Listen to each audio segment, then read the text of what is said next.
Hello Internet, my name is the Golden Stalfos, and today I need to talk to you about the most emotionally impactful arc in One Piece. The arc that spans across Water 7 and Enies Lobby.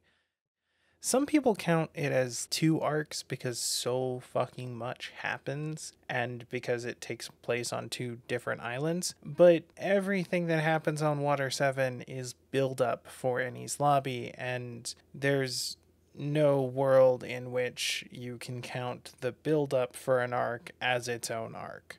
Can't do that. However, there is a lot to get to in this arc, and I may not be able to get to all of it in one episode, so I may have to split it. First things first, this arc, at least as far as I can tell, was written with the sole purpose of making you cry like a little bitch baby all over the manga, just for hours.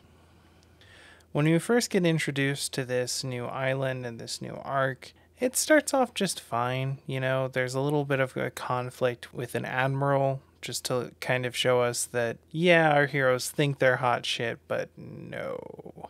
You got a long way to go before you can reach the tippity top of the power structure here. This, of course, also prompts Luffy to start using his powers in a more unique way and gain some significant power-ups by the end of the arc. Although, quite frankly, I feel like those power-ups come out of nowhere. There's not really a build-up to them. It's not really explained to us that this is a thing that he's going to start doing. However, on the other hand, this is pretty much in line with how Luffy has always used his powers. Whenever he comes up with a new way to use it, he just does. Then he just comes up with a name for it. There was also no build-up to Gum Gum Pinwheel on Arlong Park, but it was a move. He did it. There was no build up to him using a rifle attack on Skypiea, but he did, and everyone was fine with it.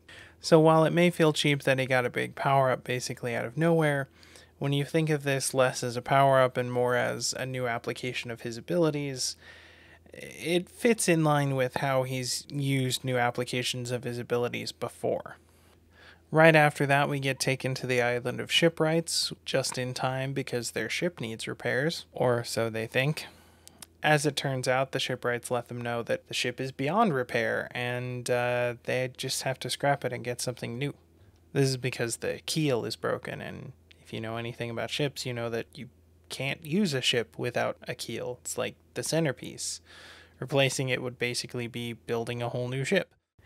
However, the way this unfolds leaves some characters out of the loop and involves some issues with their finances and some back and forth with these sort of pseudo-antagonists, the Frankie family. And overall, it's a really interesting little side story. We get to see unfathomable retribution on these little punks. I mean, they kind of deserve it, they beat up Usopp, but God damn, what Luffy and Zoro did to them is insane. But unfortunately, that doesn't solve all their problems because things aren't going to be that simple this time around. But because of the aforementioned complications with the way the information is doled out to the crew, Usopp doesn't know why the Mary is beyond saving, and the other characters don't explain it to him well because they're stupid. And this creates probably one of the saddest moments in One Piece when Usopp and Luffy fight. It's hard to put into words how heart-wrenching this sequence is. This part of the story takes place hundreds of chapters in. Usopp has been with the crew since it officially became a crew. He was the reason they got the ship in the first place, and that's why going out with the ship feels right to him. And the saddest part is it's not just a little spat. This is a serious throwdown. He really does give it his all and gets a few good hits in on Luffy, and Luffy gives his all in return. And it's just heartbreaking.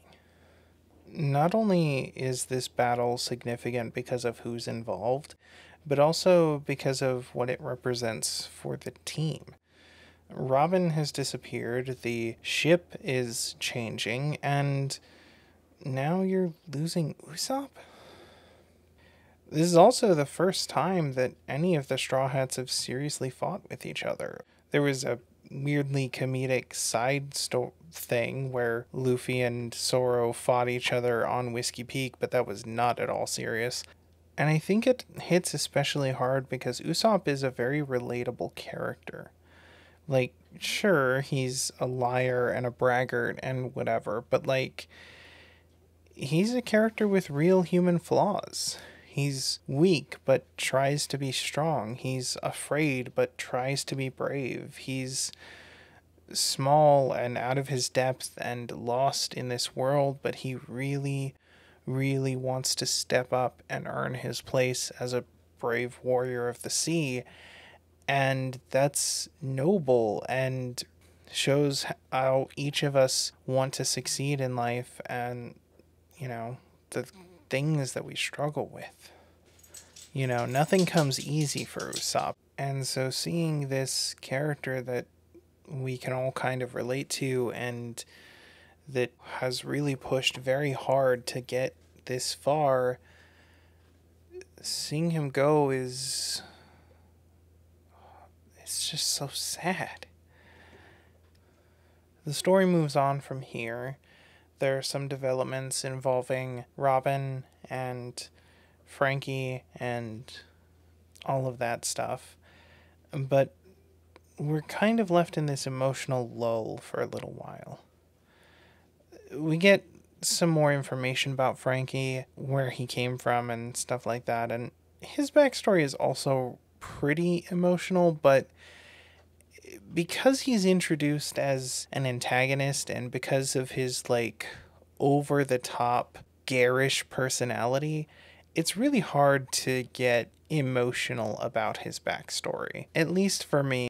Maybe that's partially because I watched the anime first and he's even more over the top in full color and full voice, but Frankie, just nothing serious with him around. Everything is fart jokes and pompadours and weird references to Coca-Cola, and it's humorous, and he's a great comic relief character, and he has some great fight sequences throughout the series, but I don't feel like he's a character who can have serious, sad moments. His backstory is literally he got run over by a train and then operated on himself to turn himself into a cyborg using his knowledge of shipbuilding, because that totally qualifies a person to make himself into a cyborg whilst laying on death's door because they got run over by a train on the ocean. You can see why his backstory doesn't jerk my tears, But nonetheless, he is an important and interesting character, and he does add a lot to this arc overall. This is also around the time when we get introduced to the villains officially. They're known as CP9, and they have these special abilities that kind of defy physics, but whatever. And they're way stronger than the Straw Hats, at least that's how it seems at first. And they've taken Robin, who may or may not be going against her will at this point in the story. They've also orchestrated an assassination of the mayor of the town, who the Straw Hats like. He doesn't actually die, but whatever. And they've also kidnapped Frankie, even though the Straw Hats don't care about Frankie, but whatever. And during all of this, a gigantic fucking storm is coming to wipe them all out. In the English dub, it's referred to as El Nino, which is an actual storm system in the real world, but it's not a specific storm. But basically, it's just this big ass fucking tidal wave that's gonna wipe out the city, more or less. And they have to get away from it by riding a train. And while they're at it, they have to catch up with the train that CP9 took, which now has Robin, Frankie, and Sanji on it. Sanji, of course, snuck in and does his normal secret agent thing, taking out most of the bad guys or kicking their cars off of the train or whatever, and makes it pretty freaking far before he gets interrupted by CP9. Then, of course, Usopp also makes it up there, but as his alternative identity, Sniper King. I think Sniper King is a pretty good gag, especially in the anime where they give him his whole theme song and everything. And it's a nice way for Usopp to save face during this crisis where he has to continue to be part of the team to save his friend, but he can't really be part of the team because he left the team, you know. But it's still kind of awkward because of that, and overall, this arc is really good so far. There's a lot of emotional turmoil, there's a lot of tension, there's a lot of mystery, there's a lot of crazy things happening, and there's a whole lot of build up to the climactic big fight sequence that's going to happen in the next half of the arc on Enies Lobby. But you know what, I'm trying to do shorter episodes, so I'll leave talking about Enies Lobby for next time. In the meantime, I'll see you in the next life. Laters.